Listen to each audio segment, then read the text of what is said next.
If your brand belongs in the heart of the yachting world, this is where it happens. Yachting International Radio reaches over 1 million yachting professionals and enthusiasts every month, with 77 million impressions, 220,000 social followers, and 74,000 podcast subscribers. Our hosts are insiders, crew, captains, CEOs, trusted voices shaping the industry. This is targeted, high-impact advertising in a luxury niche. Visit yachtinginternationalradio.com/advertise. Your audience is already listening.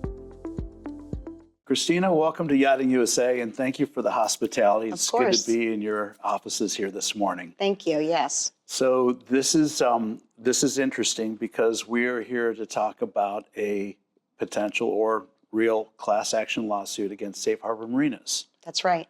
Okay, and of course, you're here in the heart of the yachting industry. We talk about Fort Lauderdale being the yachting capital of the world, and Safe Harbor has a very strong footprint, not just here, but throughout the United States, and they are growing their footprint. I was in an off-the-record conversation with Safe Harbor Marinas back in May, and was told that they're looking to double their footprint over the next 5 years, with the increase in market being in the European market space. That's impressive. They are an impressive company. They're growth oriented. They have just announced the acquisition or the partnership with Monaco Marine, which is a well-known company in the south of France.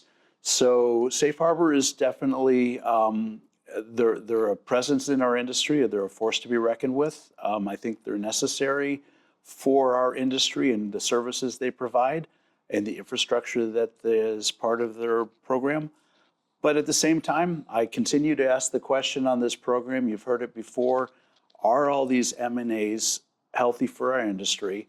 You know, is this good for our industry to have a very limited number of entities with such a significant market share?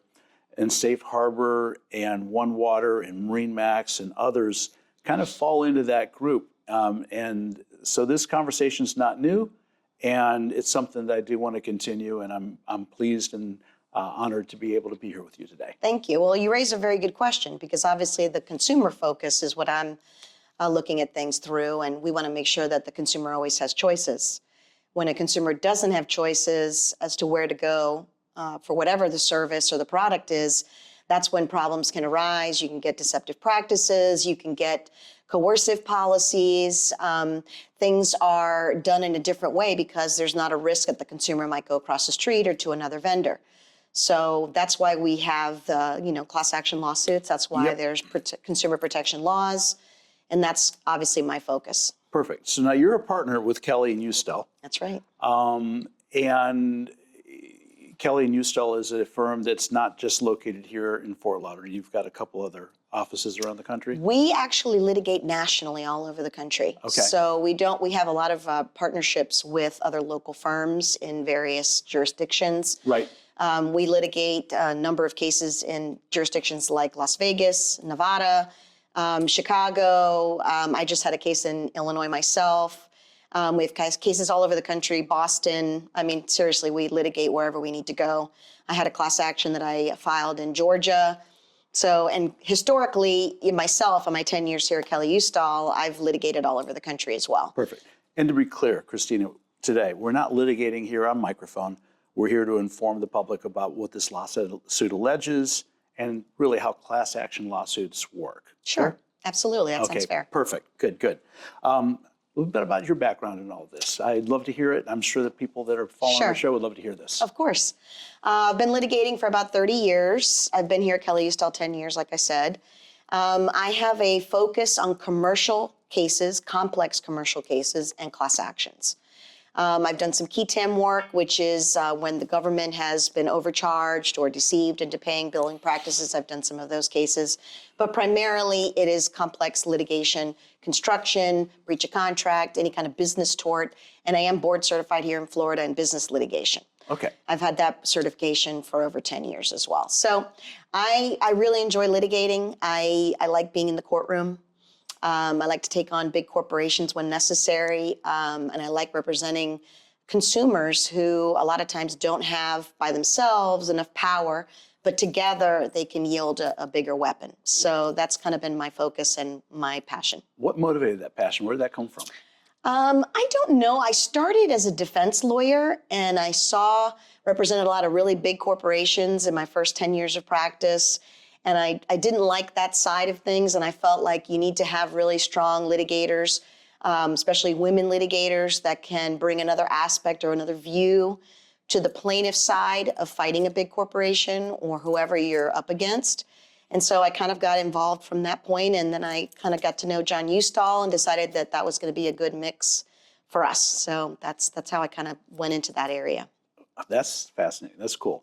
I just think about like Aaron Brockovich and things like that. And you know, you hear these stories and you see the results and you think, okay, you know, if not for... It's a great example. You know, brave people like that to really take on, you know, the big machine. Yeah, no intimidation. You know, you have to just take it one step at a time. You got to review every document. You got to talk to every witness. So it's hard work. It's tedious work. Fortunately, God blessed me with a very good memory.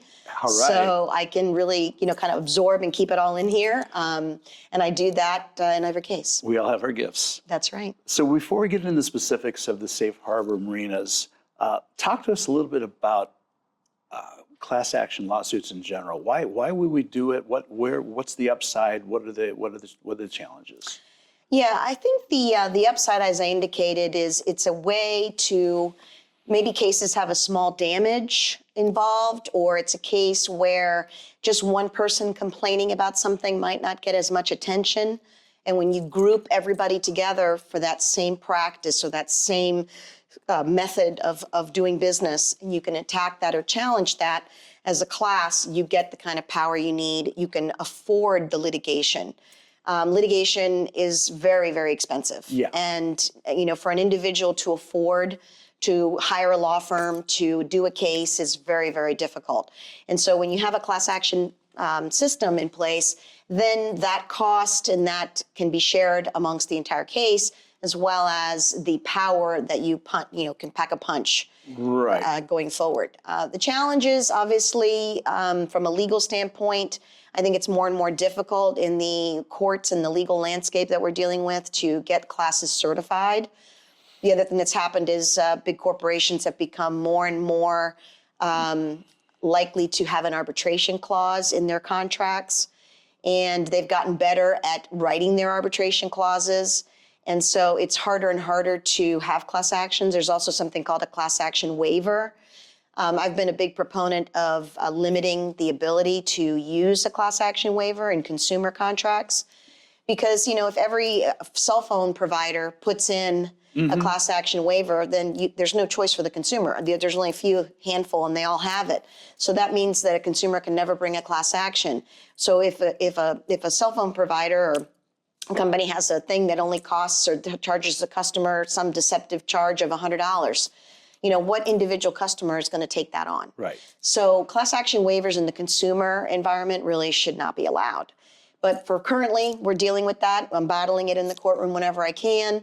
But all of these things have made it more and more challenging to bring class actions and to successfully do that. But when you can, it really does allow for a systematic change in the marketplace, because a court will say that that practice was improper and that practice then gives relief to a whole group of people and they can change it.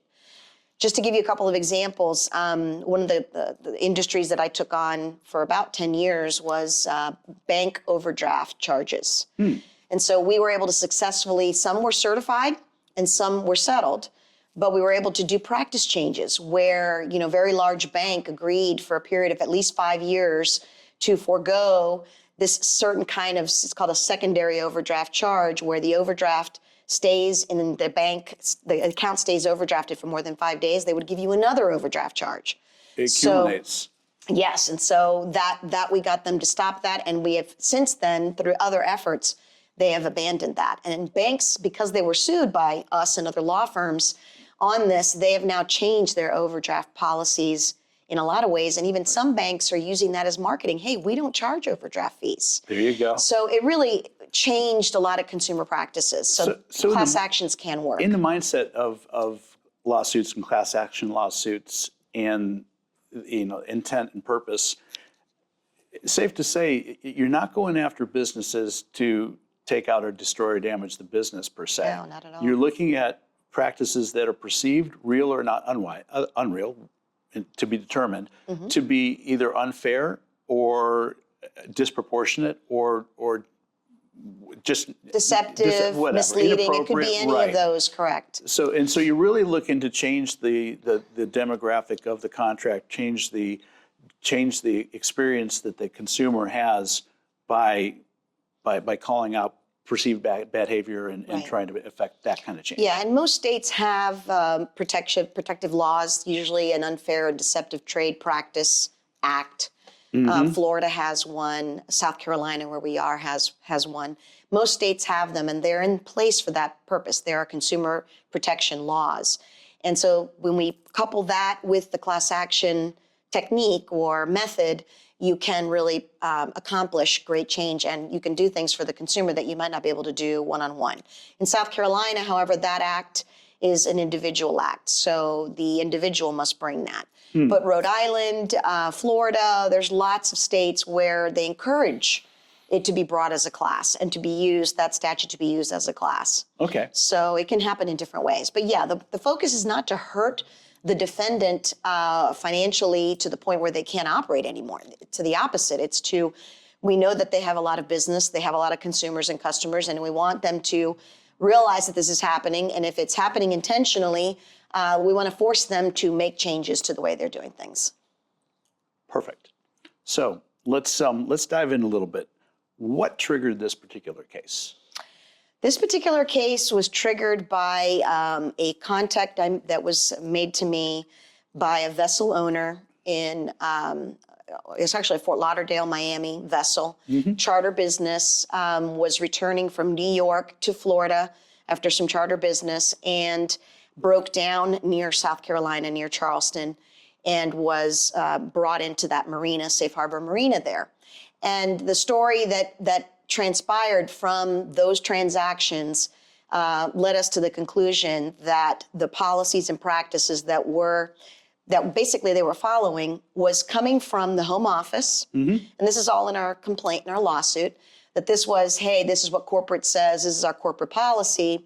And it involved a lot of surprise charges that weren't told about, surcharges on work that was done by other contractors, not even hired or managed or guaranteed or supervised by Safe Harbor, yet they wanted to add 10% to whatever those outside businesses were that came on to work on the boat.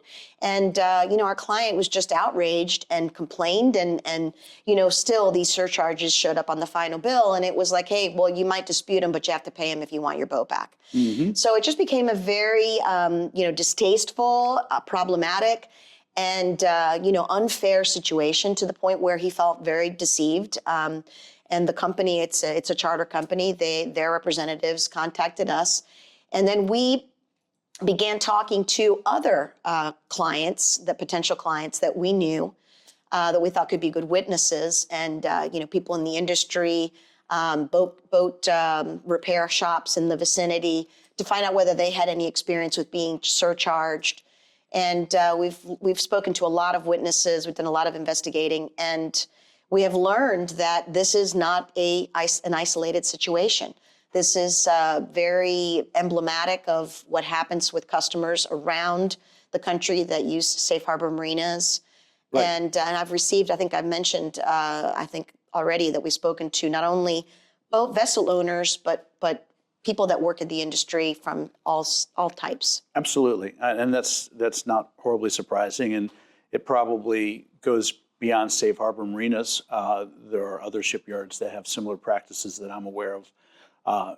And whether or not those are legitimate or good practices or not, to be determined. But, we are in an industry right now that is working hard to become more of a professional industry. Good. And you look at companies like Safe Harbor Marinas and others that are now owned by large corporations and have gone through their own M&As and are, like you mentioned, this is coming from corporate from above. It's out of our hands kind of thing, which sometimes can be a cop-out, I think. Sometimes I think the individual shipyard managers have some latitude and some ability to, work with their customers, but sometimes it's easier just to say, yeah, can't do it.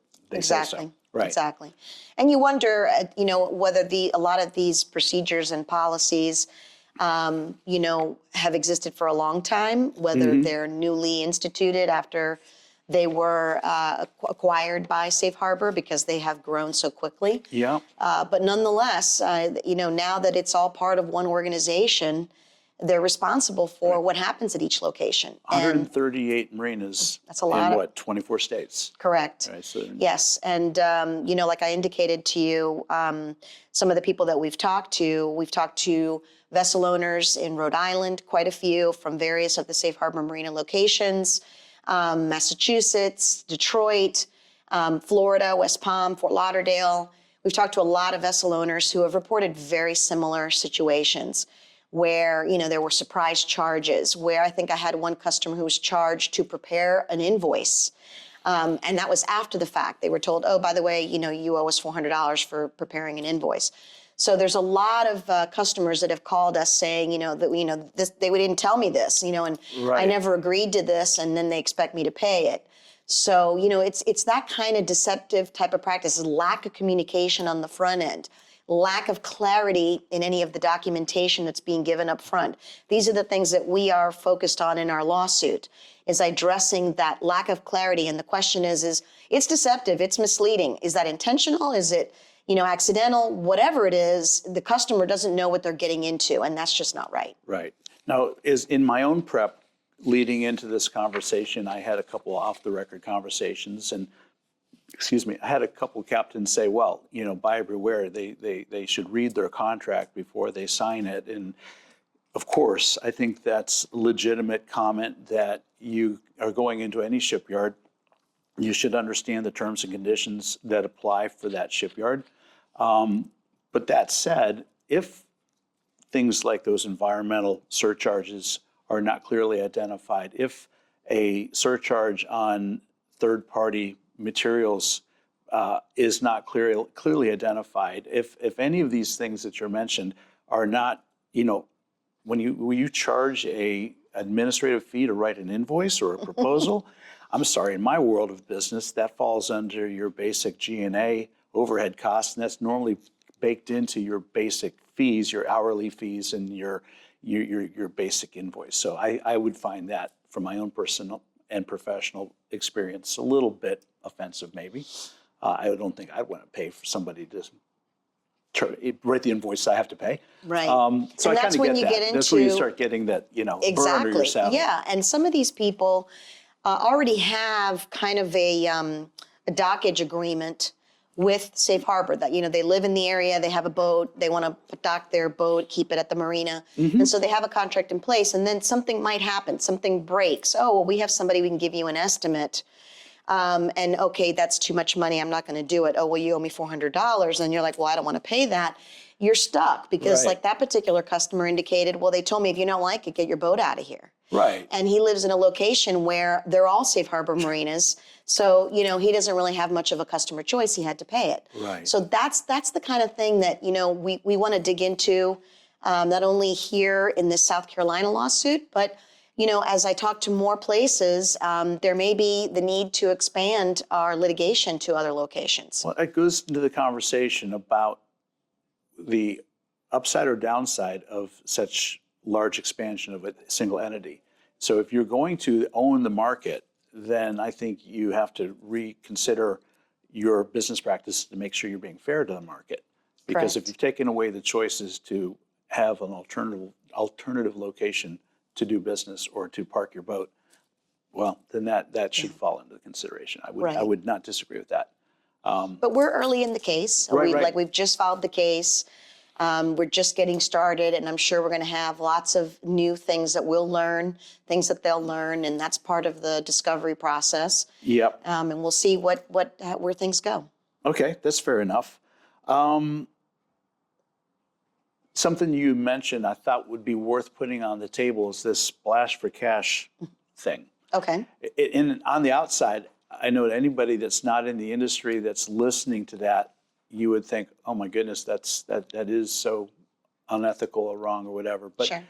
truth be told, if you do the research, you can go back to the 18th century in maritime business where vessels had to pay fully to the shipyard they were in before they were allowed to take their vessel out of the shipyard. And it's a little, there's some obvious, I think, pieces to that. These vessels travel, and Sure. they travel outside of our jurisdictions, whether it's state jurisdictions or national jurisdictions. Mm-hmm. And once they're gone. And you can try to put a lien on the vessel. There are certain mechanisms that are available to us in the maritime industry to try to get paid for the work we've done. But the bottom line is we write off a whole lot of expenses because customers disappear. Yeah. So that policy is enforced not just by Safe Harbor Marinas, by a lot of marinas. And I just wanted to kind of advocate a little bit for the maritime industry, marina industry, in saying that while there may be pieces of that are relevant to your case, and if there are, that certainly needs to be adjudicated, however that is going to be. Certainly. That is not necessarily an unusual aspect of our industry. Understood. Yeah, so I'll be curious to see how, and a lot of people will be curious to see what comes out of that. Yeah, I mean, look, in every business, there's a risk, and businesses deal with non-payment. Oh, yeah. And so any service provider is always going to want to put in some protective provisions, whether it be, deposits, things of that nature. And, the marine industry shouldn't be any different.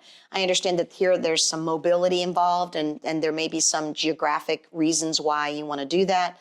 But what you don't want is to have a policy that is in place to protect you, and then instead of it being a shield or a protective device, it becomes an aggressive or a device to use against a customer when there is a dispute about a payment. So, for example, you have a bill for $100,000 and $90,000 of it is undisputed by the customer. You can say to the customer, look, give me the $90,000, I'll do your sea trial, or I'll do what we need to do, and let's continue to discuss this other $10,000. Not, look, you either pay me the $100,000 or we're not doing your sea trial and your boat's not leaving. So there's got to be some, give and take there where the customer isn't just told it's my way or the highway. And even if there's a reasonable dispute over certain charges or practices or a situation that occurred, that you use that policy to just, avoid any dispute of any bill that you want to pass by. Right. So that's where I think, it's being used, where at least our client, it was used improperly. And good. I think that conversation is necessary because Yes. I would tell you, if you talk to yacht owners and people that have been in this business for a while, most of us have had that experience where you're sitting in your space saying, hey, what do I do? This isn't right, but what choice do I have? Yes. Now, you did say in our show prep that you could pay under protest, right? Correct. Yeah. I mean, I think you don't want to pay and say, I agree. So you just want to make it very clear that I have no choice. You're telling me that I must pay these disputed charges. I'm going to pay under protest. And that you document that. And then you make the payment, but you say, I'm reserving all my rights to come back at you, either it's through a legal process or some other process, to get back my funds that I paid you under protest that I don't believe you deserve. And so for those listening who are sitting here going, well, why this is such a big deal? And, in the context of this lawsuit coming forward, what would trigger something like this? The numbers that you shared with me, and I believe are evident on the documentation you shared with me, is that the initial work order that this client received when he agreed to do this work up in Charleston was $218,000. Yes, approximately that, yes. And for most of us, that's a lot of money. Yeah, it's a big boat. There was big problems, and they had a lot of work to do, and he knew it was going to be expensive, but not what it ultimately turned out to be. Right. And in the context of our industry, too, when you say a big boat, it was a 76-foot San Lorenzo. Yes, it was. So actually, depending on who you talk to, it's in the yachting world, not necessarily a really big boat. Okay. But for this client, big enough, and it was in commercial, it was charter. So he's looking at revenues and lost charters and all of that. So he agrees to come in and do this engine work and get it done, and it reasonable period of time for 218 plus or minus $1,000. Right, and the scope of work was laid out in a document that said this is going to be the scope of work. Good. That which will be very important down the road for sure. But the final invoice, that's the part that caught my attention too. The delta between that original work order and that final invoice, you're close to 100 grand variance, 312,000 out the door versus the 218. Let's go do this. Yes. I get it.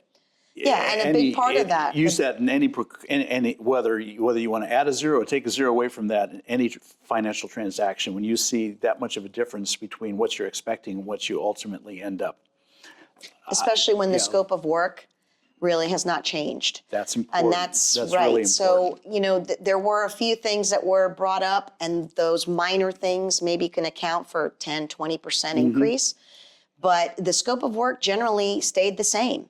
And so, the surcharges were a huge part of this because he went to other providers to do some of the work. And so those other providers, which he contracted with, he paid directly. They did the work and he paid them additional funds in addition to this. Sure. And then Safe Harbor says, oh, well, we're going to tack on 10% for what you paid those people. And one of them, the people said, well, I'm not they contacted the contractor and said, give me a copy of the invoice. This is all in our complaint. And they said, well, we're not going to give that to you. And so they just kind of said, okay, well, we're going to estimate what we think it might have been and surcharge that. So, that is just going too far. Our client felt like this was just going too far in too many ways. And through our investigation, it appears that this is a common practice. Well, and so that's what we want to try to establish in this case. Again, I'm maintaining as neutral position as I can on all this, but I was privy to a couple conversations a year ago where two very large boats crossed the Atlantic on their own bottom to have work done in Europe, in the Mediterranean, instead of doing it here in the United States. And the comment that came back from the captain was that he felt that he was in his words, corruption corridor, with very few choices as to where he could bring his boat for the kind of work that he wanted to get done.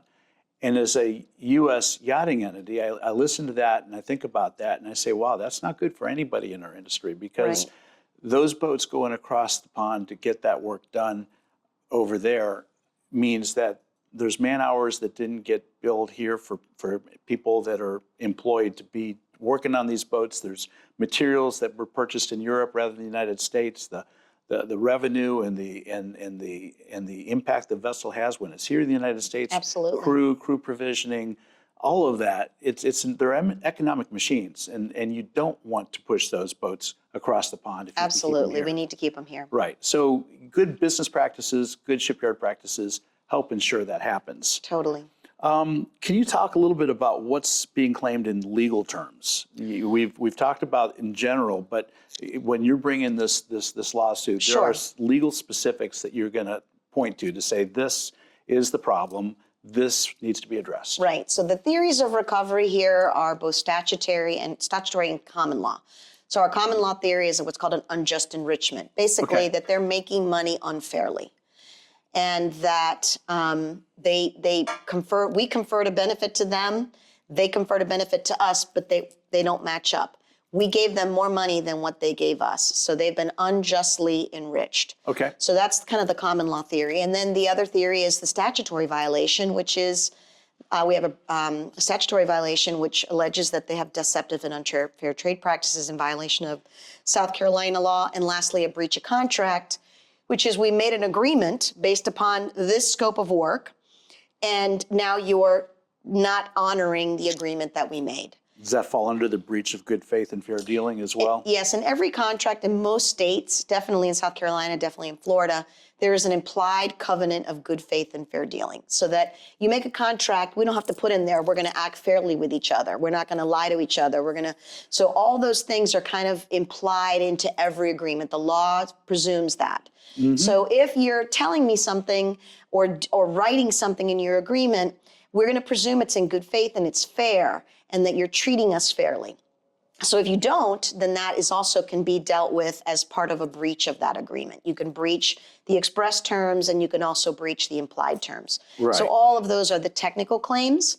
And for the individual claim of our client, obviously we want money damages for what we've overpaid, what we shouldn't have had to pay. Mm-hmm. And then from a class standpoint, we want that determination to be certified that these policies and practices are uniform, that they're standard, that this is what they do as a business practice, and therefore all the people that are similarly situated will be entitled to similar relief. And then as well as a practice change, we want them to change the way they're doing things going forward. Wow. So in the concept that upwards of 60 to 100,000 people listen to this podcast, in this industry, there's a lot of people that have probably done business at Safe Harbors that are now a little bit interested in what comes out of this. Absolutely, because they're what's called a putative class member. Right. That's a class member that's covered by the definition. So somebody who's been overcharged, deceptively charged on their yacht or vessel repair, both in South Carolina and nationally in any of the other Safe Harbor locations, technically could have a claim under our class action if it is certified. Okay. So, and like I indicated, we may be expanding to some other states as well. We have another number of people we've spoken to that may be joining either our South Carolina lawsuit or we may file in other jurisdictions. We haven't determined that yet. Okay. So right now, the South Carolina lawsuit is for this particular entity and anybody that's in South Carolina that may have done business in that particular marina? Actually, the lawsuit right now is for our client individually. Until it gets certified, until a court says that it can cover everybody, it's just that individual. However, because we've asked for that, there are protections and there are like extensions of certain time limitations, things that can apply while the case is pending and while that determination hasn't yet been made. So technically, yes, I mean, anybody that is under our definition could have potential rights under our suit anywhere at any Safe Harbor location. So what's going on right now is the certification for this to be a class action. It hasn't, that part hasn't even started. Like I said, we just filed the lawsuit last month. So whether or not it will stay the way it's on the course, but that is the next logical step. We start doing the case, we get into the pleadings, and then at some point in time, once we've done some initial discovery, we file a motion for certification of the class. But those are steps down the road. Okay, so timeline, what's that look like? Are we talking years and years or months and months? Or? Actually, not years and years. You know, most courts, especially in federal court where we are, they can litigate these cases within a couple of years. You know, they're depending on whether there is certification or there isn't certification, there can be appeals that happen in the course of the case. That does add time. You would expect. So yes, I had one of my bank cases where we had certification. It was not appealed. After the certification, it settled, but that case still took over 3 years. So it takes a long time. And, you know, one of our other class action cases that did get appealed after it settled, one of the class members objected to the settlement, and so that took a long time. So there's a big process that goes with the class. But generally, I would say about 2 years to see whether or not you get a class certified and if that stands. That's just a general ballpark figure. Not surprising. No. Not surprising. The wheels of justice don't always move swiftly. But That's they for move. sure. They're a constant motion. What's the implications for the yachting industry as a whole in this? Is this a cautionary tale? Is this the genesis of similar type of actions, or what do you see from your perspective? Because you're not really in the yachting industry, but you're well placed in the legal field that looks at things like this. What I've seen in the past in cases is that there's change from both the customer consumer side as well as the industry side. So lawsuits, class action lawsuits, they get the attention of both. So consumers will be like, well, wait a minute, maybe I don't have to do this, or maybe I can ask more questions. Maybe I need to do more things on my own to become a more educated consumer. And then also, hey, and if I don't like the way things were done, I should do something about it. Right. that also can affect change. And then from the industry side of things, they look at things better and say, hey, we don't want to be known as this kind of business, or we don't want to do business that way. We want to distinguish ourselves as a business that doesn't do business that way. Let's look at our contracts. Do we need to clarify things better? Do we need to have more clarity in our paperwork? Do we need to let our customers know more upfront what they're dealing with? So yes, I think there is a change that can happen, and I've seen it happen in other industries, and I would hope that for the yachting industry, marinas, anybody that does business with a vessel, from whether it's a repair, a cleaning service, whatever it is you're doing for a vessel, storing it, all those things, Right. that you have more clarity with your customer and make sure that what you're doing is fair and that you're not taking advantage of them because they have no other choice, or because they've already committed to something, or because you're not going to let them have their boat. You're not going to let them splash unless they do something. So all those things you need to always constantly look at as a business. I think the cautionary tale here too is to take the extra time to read your contracts. Absolutely. And I always tell people that all the time. It's interesting, the more and more I've learned, now that we've become very electronic, Yeah. it's time, there are times where the contracts aren't even presented to somebody. They give them an iPad, or they give them something where they're just like flip through like this and they say, sign here. Yeah, right. And so and then later they'll say, oh, I'll email it to you later. And they never do. Right. So a lot of times you got to be really careful that what, someone is like flipping through, and they'll tell you, oh, this is just our paperwork. And so you don't even really know what you're signing. So it's become a real issue in a lot of situations where it's not like it used to be, where like you're holding a piece of paper and they say, oh, can I have a copy of that? Or they'll give it to you in triplicate. That doesn't happen anymore. No. So, more and more consumers are signing things that they have no idea what they're signing. And it's done in a way that they can't take the time to sit there. Oh, well, where's the paper? Right. Or they'll give them a front sheet and there's all this stuff on the back. They never see the back. Or you get 30 pages in number 4 font, and who reads all of that? Yeah, It's like tiny the print. Last time you bought an iPhone or Right. an electronic device, and you have to agree, and if you don't agree, you don't have use of the. Yeah, that's. It's very true. Right. And like another example is you want to go on a cruise, and you got to click here, I accept terms and conditions, and there isn't even anything there. You have to go to a different page on the website to then go find their terms and conditions, and they're not there. And then they say, oh, well, here's all the terms and conditions. Well, I didn't even know where those were. So they're changing, again, there's ways now where they have to hyperlink it, where they have to give it to you right there where you're checking it. But you know how those changes were made? Through lawyers that filed lawsuits that said that's not fair. There you go. So that's how we affect change. And unless somebody forces them to make a change, why would they? Why should they? Yeah, exactly true. So unless you're like a lot of companies, hey, we're going to do it the right way. Right. Great. I applaud you. But the ones that don't, we need people to force that change. I like it.